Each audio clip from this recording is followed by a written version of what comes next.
BFM Business et Tech Co présente De quoi je me mêle, François Sorel.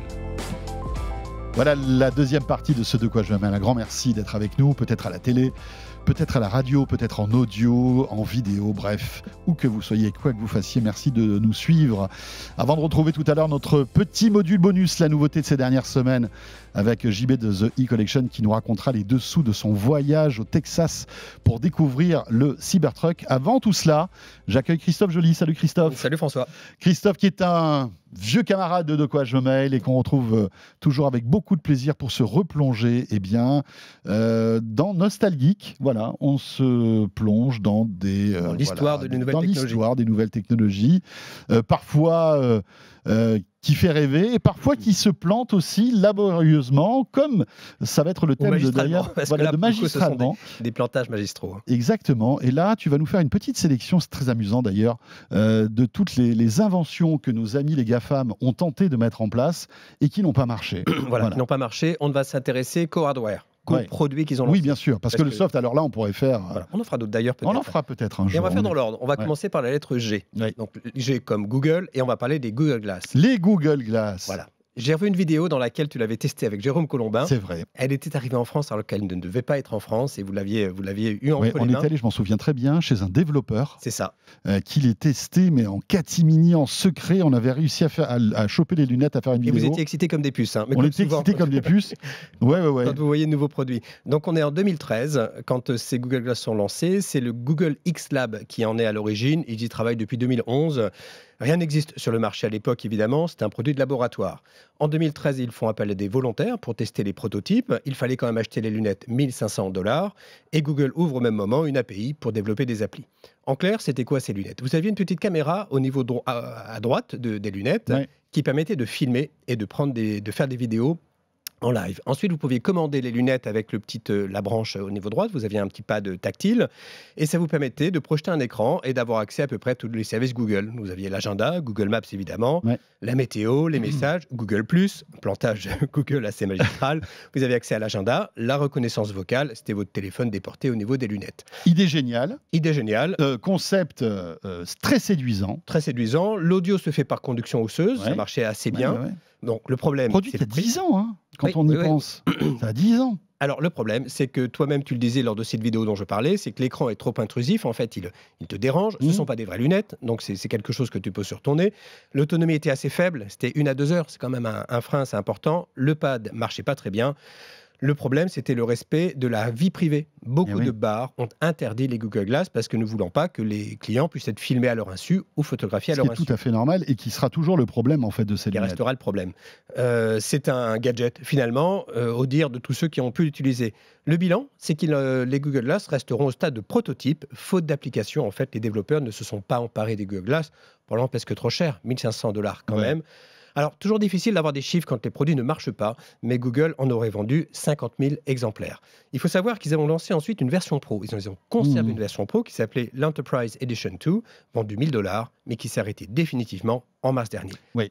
Il y avait quand même des applications dans le domaine médical. Il y a quelque chose qui ont été tentés de ci, de là, mais finalement, ça ne marche pas. Mais en fait, le hardware n'était pas prêt à l'époque. Et peut-être qu'aujourd'hui, si Google relançait ce type de lunettes avec la technologie d'aujourd'hui, ça serait sans doute mieux et peut-être plus séduisant. Mais c'est comme ça. Il faut savoir que ceux qui ont envie d'une paire de lunettes connectées peuvent regarder les Ray-Ban Stories, développés par Meta, qui permettent de photographier et de prendre des vidéos et d'avoir son téléphone déposé. Oui, mais t'as pas le petit écran qui projette. Ce sont des lunettes de soleil. Voilà. Mais c'est l'idée. Mais ça coûte 300 €. C'est quand même moins cher. Oui, c'est vrai.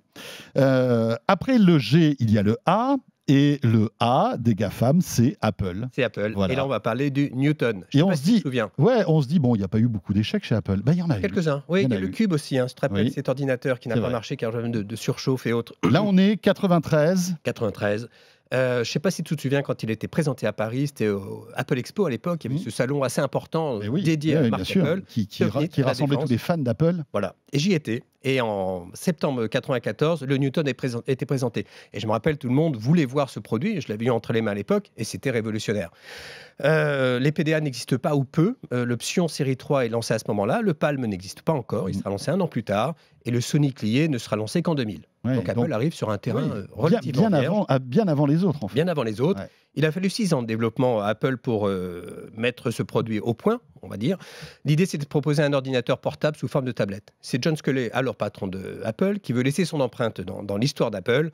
Donc, il appelle Newton du nom original d'Apple, évidemment. On a eu 7 MessagePad, parce que c'est le vrai nom de Newton, c'est MessagePad. Nous, on va parler de l'OMP, Original Message Pad. Il pèse 400 grammes. Il mesure 18 cm, 11 cm de large et un peu moins de 2 cm d'épaisseur. Écran monochrome, tout tactile, tout se pilote avec un stylet. Vous avez accès à l'agenda électronique, bloc-notes, carnet d'adresses et calculatrice. Vous pouviez envoyer un fax, vous saisissiez quelque chose et le fax arrivait. Alors à l'époque, on envoyait encore des fax. Le gros truc Donc nouveau, il était connecté, cet appareil. il était connecté dans un deuxième temps. Oui, En fait, avec il un fallait modem. voilà, On l'a vu sur les vidéos tout à l'heure. On pouvait rajouter un gros modem sur un énorme l'appareil. modèle que vous clipsiez à l'intérieur du pad. La grosse nouveauté, c'était la reconnaissance d'écriture. Ça vous permettait d'écrire de façon manuscrite sur votre clavier et le logiciel reconnaissait les mots. Non pas les lettres, mais les mots. Donc il était vendu avec un catalogue, un dictionnaire de 10 000 mots, et il les reconnaissait. Et c'est là où ça ne marchait pas. Ça avait été développé par la société Paragraph, qui est une société russe. Et il faut savoir que ça s'est négocié au plus haut niveau de l'État russe pour autoriser les ingénieurs russes à travailler avec Apple. Avec Apple, qui était quand même, de l'autre côté de la... Enfin, c'était l'ennemi, quoi. C'était l'ennemi, c'était quand même... les cas de guerre froide, et à l'époque, on parlait de l'URSS, c'était pas la Russie. Donc le problème, c'est le système de reconnaissance. C'était une très belle idée, mais ça ne marchait pas assez. Le temps d'apprentissage était trop long, au point d'ailleurs, vous regarderez, d'être moqué dans un épisode des Simpsons. Voilà, que ceux qui ont la vidéo peuvent le voir. Et l'autre problème, c'était son prix. Il était vendu 700 $. En France, il coûtait 5000 francs.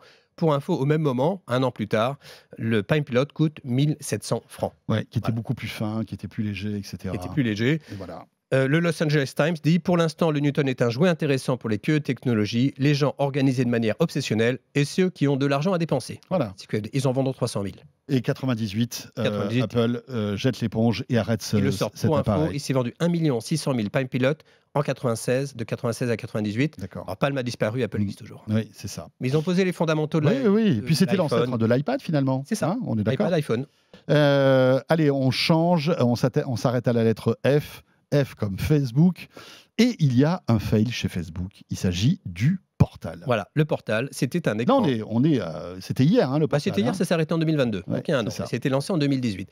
L'idée de cet objet, de cet écran, c'est de vous permettre de communiquer en visio uniquement via Messenger ou WhatsApp. Vous posez ça dans votre salon, dans votre cuisine, et ça vous permettait de communiquer facilement avec vos proches. C'était l'idée de rendre la visio très facile. Mais vous ne pouviez pas envoyer de messages par écrit. Ça ne servait pas à ça. Ça sert vraiment à la visio prioritairement. C'était vendu entre 150 et 300 $ en Europe, euros en Europe. Ça intégrait Alexa. Alexa au lieu de Jarvis. Je suis très rappel de Jarvis. C'était l'assistant vocal. L'assistant vocal de Facebook, qu'on n'a toujours pas vu d'ailleurs. Oui. Donc, ils ont intégré Alexa à la place. Ça faisait concurrence au Google Home Hub et au Amazon Echo Show. Donc, ils arrivent déjà sur un terrain bien occupé. Là, la nouveauté, c'était la caméra qui permettait de filmer à 140 degrés, donc assez large, et qui zoomait automatiquement. Oui. Donc, il détectait les personnes et en fait suivait les personnes comme un caméraman à l'intérieur de l'appareil. C'est ça. Ouais. Vous pouviez désactiver la caméra. Et ça, c'est important dans le cadre du contexte, dans le contexte de Cambridge Analytica. C'est la fuite de données de Facebook. Bien sûr. Un scandale important. Le problème, c'est que l'intégration d'Alexa n'est pas parfaite. Le problème, c'est que c'est limité. Vous ne pouviez pas regarder Netflix, ce n'était pas intégré en natif. Donc, il fallait aller sur le navigateur. Idem pour YouTube. Pas de service vidéo à la demande. Dans les faits, le nombre de services proposés n'est pas suffisant, eu égard au prix. Et puis, on était en 2018, quand c'est sorti. Dans un contexte compliqué, Meta qui était attaqué de toutes parts, Facebook attaqué de toutes parts avec Cambridge Analytica. C'était vraiment la période où on doutait en fait du respect des données privées chez Meta, et cet appareil était vu comme un espion en fait dans la maison. Le timing est arrivé vraiment au mauvais moment, et je me demande pourquoi Facebook a sorti cet appareil. Ils auraient dû attendre en fait que la tempête, voilà. Sauf que le développement des produits. Et arriver plus tard aurait peut-être été trop tard. Oui, c'est clair. Voilà. Ils en ont vendu 800 000, selon le cabinet IDC. Ça représente 1% du marché en 2022. Waouh. C'est un bide. Ouais, c'est dur. Et là, maintenant, si vous avez un portal, gardez-le, parce que... Oui, c'est une pièce de collection. C'est collector. Ouais, c'est un collector. Allez, autre fail, très intéressant aussi, celui-ci. du côté de chez Amazon. Ah oui, alors là, pour le coup, ça n'a pas duré longtemps. Ça n'a pas duré longtemps. C'était un projet très ambitieux. Il faut se remettre dans le contexte. On est en 2014. C'est la bataille fait rage dans le monde des smartphones. Apple est en train de prendre des parts de marché. Samsung est là. C'est déjà Android contre iOS. Il y avait encore Microsoft avec Windows Phone. Et Amazon se dit, bah tiens, pourquoi je ne lancerai pas mon téléphone? Oui, avec une idée derrière la tête quand même. Il faut savoir que le Fire Phone n'aura duré que 6 mois. Donc c'est quand même une histoire très très courte pour un géant type Amazon. À ce moment-là, Samsung a un quart du marché des smartphones, Apple 12%, et les Chinois, Huawei et Xiaomi, commencent déjà à émerger. En face, on en est déjà à l'iPhone 5, 5S d'Apple, et le Galaxy S5. Le Fire Phone, son idée, donc, c'est d'investir ce sujet-là, mais l'idée de Jeff Bezos, c'est de faire en sorte à ce que les gens achètent sur Amazon. Et la killer application, on peut dire, c'est de permettre via le Firefly, vous photographier un objet et ça vous bascule automatiquement sur le site d'Amazon pour pouvoir l'acheter. C'est plutôt malin. Le Google Lens de l'époque, en fait. C'est ça. C'est plutôt malin, sauf que les gens se disent que c'est une incitation à la consommation forcenée et ils ont le sentiment qu'on leur tord le bras. L'autre innovation, c'était l'image 3D sur l'écran. Ouais, alors ça, c'était costaud. Ça s'appelle Dynamic Perspective. Donc l'idée, c'est que vous avez une forme d'hologramme en fonction de la position du téléphone, de la position du téléphone face à vos yeux, et vous pouviez, sans toucher l'écran, scroller par exemple une image vers le bas, vous pouviez déclencher quelque chose, juste comme quelque chose d'aptique en fait. C'est un peu l'idée. Bon, ça ne marchera pas du tout. Il a été vendu $650 aux États-Unis. 2 mois après, il baisse de $200 et 4 mois après, il passe à 1 € avec un forfait. Les qualités de photos sont bonnes, mais globalement, il est trop cher. Et il n'a pas des performances époustouflantes. Ouais. Et là, on se rend compte de l'agilité d'Amazon qui s'est vite rendu compte en fait, de la catastrophe industrielle que c'était. Ça n'a pas traîné. Ça n'a pas traîné. Ils l'ont vite arrêté. Ça leur a coûté $250 millions. Eu égard aux bénéfices d'Amazon, c'est pas énorme. Ils s'en sont remis assez facilement. Ils en auraient vendu 35 000 les 20 premiers jours de commercialisation, c'est ridicule à l'échelle d'Amazon. Oui, c'est clair. Et alors, bon, par exemple, il y avait The Verge qui disait « Le Fire Phone est une remarquable et efficace machine à acheter, mais ce n'est pas un bon téléphone. » Voilà, c'est pas un très bon téléphone. Ils mettent une note de 5,9 sur 10. The Verge, ça fait comme référence. Ouais, The Verge qui dit que c'est pas un bon téléphone, c'est quand même assez violent. C'est assez cruel. Allez, encore un petit gadin savoureux. Du côté de chez Microsoft. Voilà, qui a duré plus longtemps. Qui a duré plus longtemps, mais qui n'est pas sorti en France. Ils sont persistants chez Microsoft. Non, qui n'est pas sorti en France. Qui n'est pas sorti en France. Mais chez Microsoft, ils persistent. Ouais, ils persistent, ils ont dépensé beaucoup d'argent avec le Windows Phone. Tu aurais pu d'ailleurs t'intéresser au Windows Phone, mais là, tu as choisi un autre appareil de Microsoft qui est vite sorti, enfin, qui a vécu pendant 5 ans, mais qui est sorti aujourd'hui du marché. C'était le baladeur Zune. Oui, Zune. Il faut savoir que quand il est sorti, on parlait d'iPod Killer. C'est quand même pas mal. L'iPod est sorti 5 ans auparavant. Et sur Apple a 50% du marché des iPods dans le monde, 75% aux États-Unis. Donc Microsoft, qui est quand même solide, arrive avec des ambitions. Mais dans les faits, si je reprends un analyste de Forrester Research, le Zune ne pourra ravir des parts de marché qu'aux concurrents d'Apple, comme Creative, Samsung ou Sony. S'il conquiert 2% du marché, ce sera déjà un succès. Bon. Ils y arrivent tout juste. C'était violent. Voilà. Et il faut savoir qu'il avait une capacité de 30 gigas, ce qui était pas mal à l'époque. Il était vendu $250. Le baladeur le plus proche, c'est l'iPod Nano. D'Apple, ce serait le concurrent. Il pèse 160 grammes.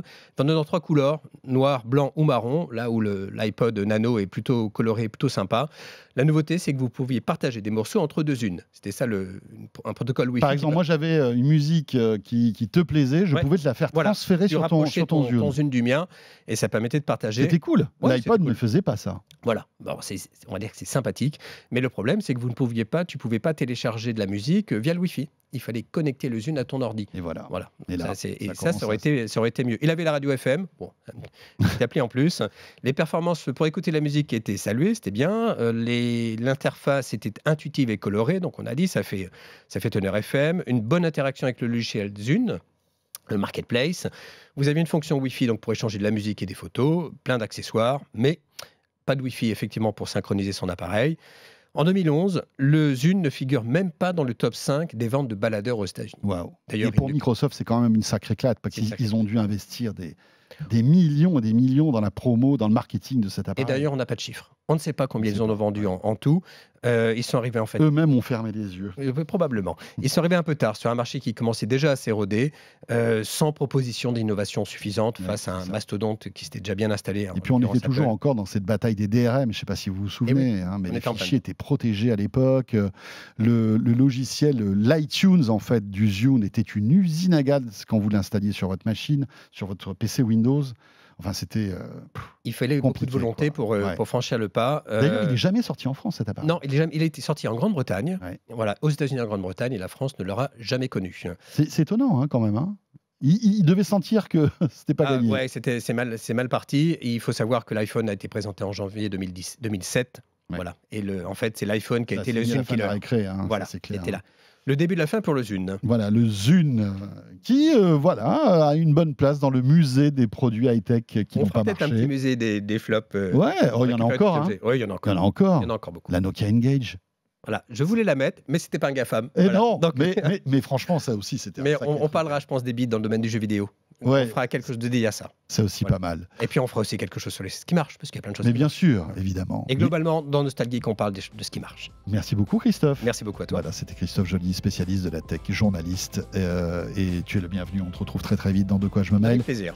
De quoi je me mêle qui est terminé. Si vous nous suivez en audio, en vidéo, à la radio, à la télé, sur la chaîne Tech & Co, mais qui se poursuit avec le petit module bonus en audio exclusivement si vous êtes avec nous en podcast. Merci de nous suivre et à très bientôt en tout cas. De quoi je me mêle sur BFM Business et Tech & Co.